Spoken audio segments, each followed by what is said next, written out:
Hello guys, in today's video I will be showing you how to fix Chatgpt um, glitch problem. So the answer is easy, just go to the settings and then scroll down to the apps section and then go to the search and search Chatgpt and then go to the storage, and here you will find this clear cache option. Click on it. Now you can go check it if it works, and if it didn't you can try to restart your phone or turn the Wi-Fi off and on, or the Bluetooth or the airplane mode.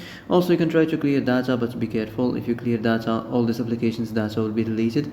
This includes all files, the settings, the accounts, the databases, etc. So be careful if you want to clear your data.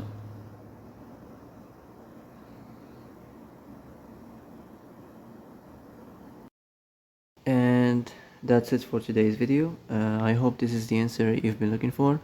If you like this video, don't forget to like and subscribe, and see you in the next video. Thanks for watching.